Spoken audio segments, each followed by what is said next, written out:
Hello students, how are you? I think all of you are well in your homes.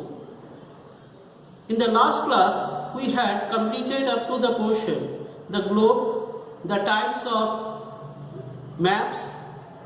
Today we are starting from the portion, components of maps again. The four components of maps, as it is given in your book, are distance, direction, symbol, scale. I have added one more, colors. But in the last class we had read what is the difference with about the large scale map and the small scale map. But today we are going to read the difference between the large scale map and the small scale map. A large scale map shows a smaller map of an area with a greater amount of details. A small scale map shows a larger map of an area with a greater amount of details. Second point, a large scale map are used to show neighborhood or a locality. Small scale map used to show a country, a continent, etc. Next component of the map is the distance. Distance is the how far one thing is from another thing. Distance is a measure of the space between two things. For that, sometimes we are reducing the scale and sometimes we are increasing the scale to find out the distance and to do the map pointing works or used on maps. Next is, you had read in the last class about the cardinal directions or the main four directions. The main four directions are north, south, east and west. Just opposite to the north direction is the south direction. The right side of the north direction is the east direction. The left side of the north direction is the west direction. And they are indicating as N, north, E, east, S, south, W, west. There are four another directions between the cardinal directions north, south, east and west. They are between the north and east, northeast, between the north and west, northwest, between the south and east, southeast, between the south and west, southwest, and they are indicating as NE, northeast, SE, southeast, SW, southwest, NW, northwest. How symbols are helpful to us? This question always coming to our mind. Or why we use these symbols, or why the symbols are there on maps. The reason is there are many things in the world, like mountains are there, plateaus are there, plainlands are there, grasslands are there, islands are there, railways, highways, airways, buildings, industries and many things. But we cannot use them as same as it is there on the earth on maps. For that we have used some of the symbols, and these symbols which are used on maps are known as conventional symbols. Symbols give much information in a limited space.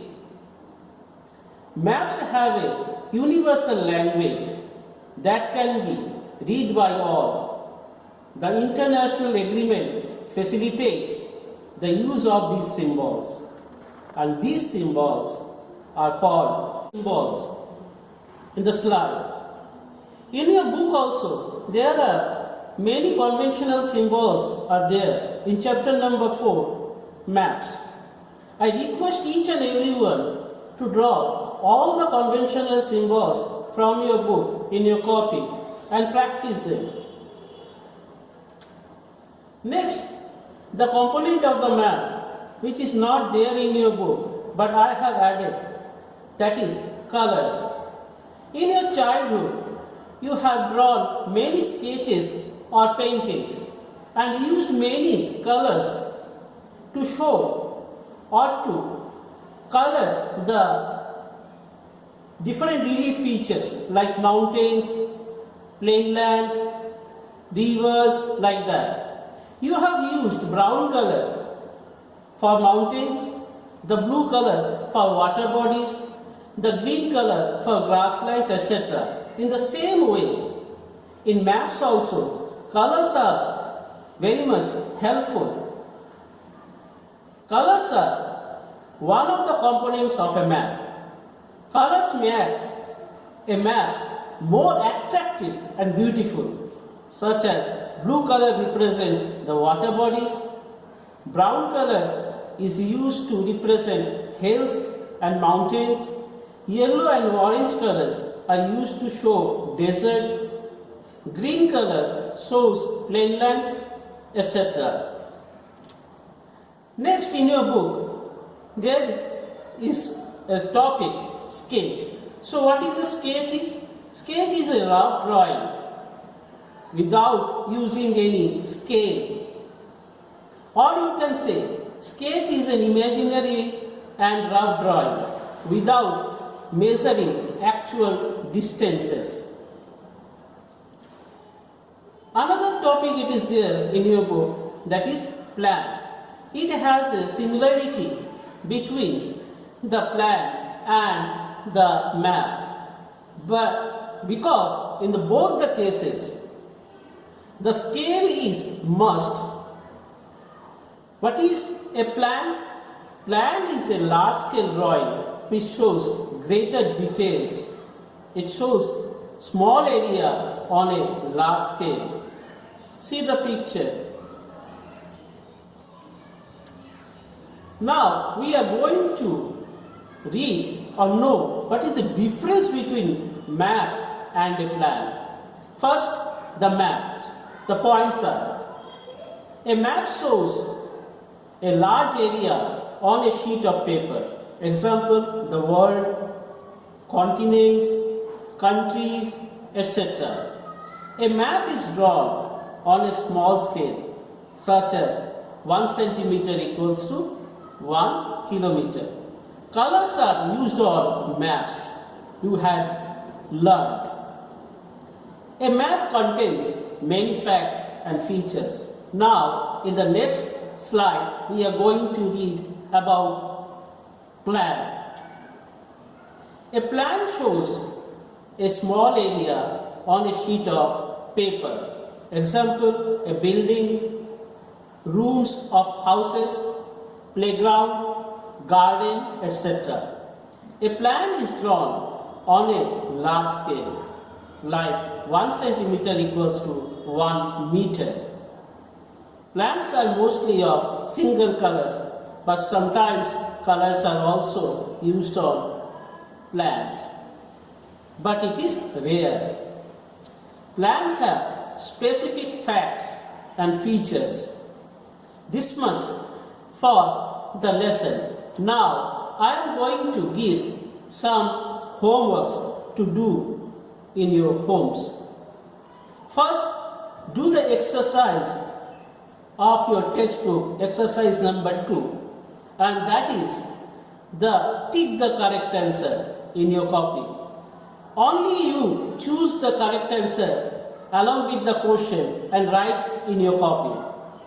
Next, draw and color a sketch of your classroom. It is a rough drawing. Don't use any color. Don't use any scale. Next, copy down all the notes and question answers in your geography copy seen from the slides. Next, learn all the notes and question answers very nicely. And last but not the least, draw all the conventional symbols of the chapter in your geography copy and do practice them that I say when I explain. In the next class, we are going to do some of the worksheets, but don't write them in your copy now. Thank you.